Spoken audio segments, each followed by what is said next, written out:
भीष्म जन तथा अखंड प्रतिज्ञा एक बार हस्तिनापुर के महाराज प्रतीप गंगा के किनारे तपस्या कर रहे थे। उनके रूप सौंदर्य से मोहित होकर गंगा उनकी जांघ पर आकर बैठ गईं।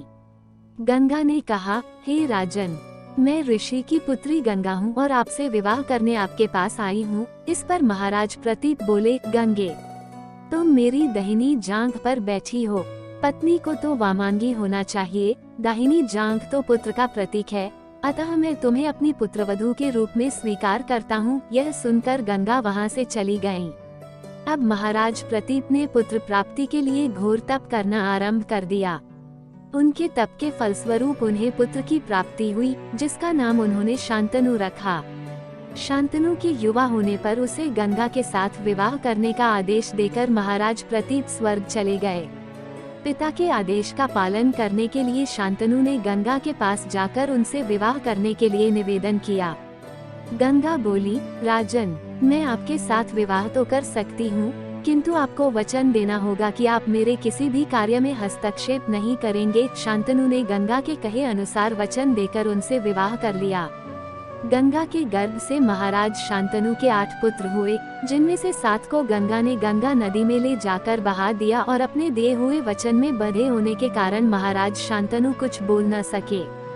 जब गंगा का 8वां पुत्र हुआ और वह उसे भी नदी में बहाने के लिए ले जाने लगी तो राजा शांतनु से रहा न गया और वे बोले, गंगे, तुमने मेरे 7 पुत्रों को नदी में बहा दिया, किंतु अपनी प्रतिज्ञा के अनुसार मैंने कुछ न कहा। अब तुम मेरे इस 8वें पुत्र को भी बहाने जा रही हो। मैं तुमसे प्रार्थना करता हूँ कि कृपा करके इसे नदी में मत बहाओ। महाराज शांतनु की बात सुनकर गंगा ने कहा, राजन, आपने अपनी प्रतिज्ञा भंग कर दी है, इसलिए अब मैं आपके पास नहीं रह सकती। इतना कहकर गंगा अपने पुत्र के साथ अंतर ध्यान हो गईं।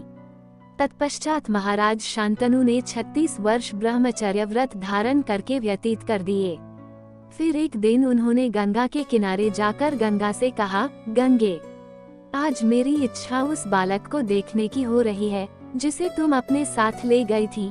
गंगा एक सुंदर स्त्री के रूप में उस बालक के साथ प्रकट हो गईं और बोली, राजन, यह आपका पुत्र है तथा इसका नाम देवव्रत है, इसे ग्रहण करो।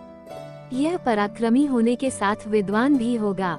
अस्त्र विद्या में यह परशुराम के समान होगा। महाराज शांतनु अपने पुत्र देवव्रत को पाकर अत्यंत प्रसन्न हुए और उसे अपने साथ हस्तिनापुर लाकर युवराज घोषित कर दिया। एक दिन महाराज शांतनु यमुना के तट पर घूम रहे थे कि उन्हें नदी में नाव चलाते हुए एक सुंदर कन्या दृष्टिगत हुई। उसके अंग से सुगंध निकल रही थी। महाराज ने उस कन्या से पूछा, हे देवी, तुम कौन हो? कन्या ने बताया, महाराज, मेरा नाम सत्यवती है और मैं निषाद कन्या हूँ। शांतनु उसके रूप यौवन पर रीझकर तत्काल उसके पिता के पास पहुँचे और सत्यवती के साथ अपने विवाह का प्रस्ताव किया।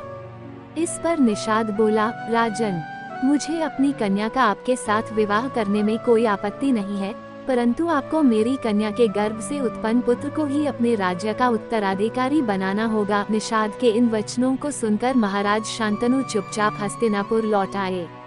सत्यवती के वियोग में महाराज शांतनु व्याकुल रहने लगे। उनका शरीर दुर्बल होने लगा। महाराज की इस दशा को देखकर देवव्रत को बड़ी चिंता हुई। जब उन्हें मंत्रियों के द्वारा पिता की इस प्रकार की दशा होने का कारण ज्ञात हुआ तो वे तत्काल समस्त मंत्रियों के साथ निषाद के घर जा पहुँचे और उन्होंने निषाद से कहा, हे निषाद, आप सहर्ष अपनी पुत्री सत्यवती का विवाह मेरे पिता शांतनु के साथ कर दें। मैं आपको वचन देता हूँ कि आपकी पुत्री के गर्भ से जो भी बालक जन्म लेगा वही राज्य का उत्तराधिकारी होगा। कालांतर में मेरी कोई संतान आपकी पुत्री के संतान का अधिकार छीन न पाए, इस कारण से मैं प्रतिज्ञा करता हूँ कि मैं आजन्म अविवाहित रहूंगा। देवव्रत की इस प्रतिज्ञा को सुनकर निषाद ने हाथ जोड़कर कहा, हे देवव्रत, आपकी यह प्रतिज्ञा अभूतपूर्व है। इतना कहकर निषाद ने तत्काल अपनी पुत्री सत्यवती को देवव्रत तथा उनके मंत्रियों के साथ हस्तिनापुर भेज दिया। देवव्रत ने अपनी माता सत्यवती को लाकर अपने पिता शांतनु को सौंप दिया। पिता ने प्रसन्न होकर पुत्र से कहा, वत्स, तूने पितृभक्ति के वशीभूत होकर ऐसी प्रतिज्ञा की है जैसी कि न आज तक किसी ने की है और न ही भविष्य में करेगा।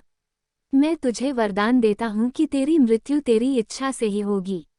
तेरी इस प्रकार की प्रतिज्ञा करने के कारण तू भीष्म कहलाएगा और तेरी प्रतिज्ञा भीष्म प्रतिज्ञा के नाम से सदैव प्रख्यात रहेगी।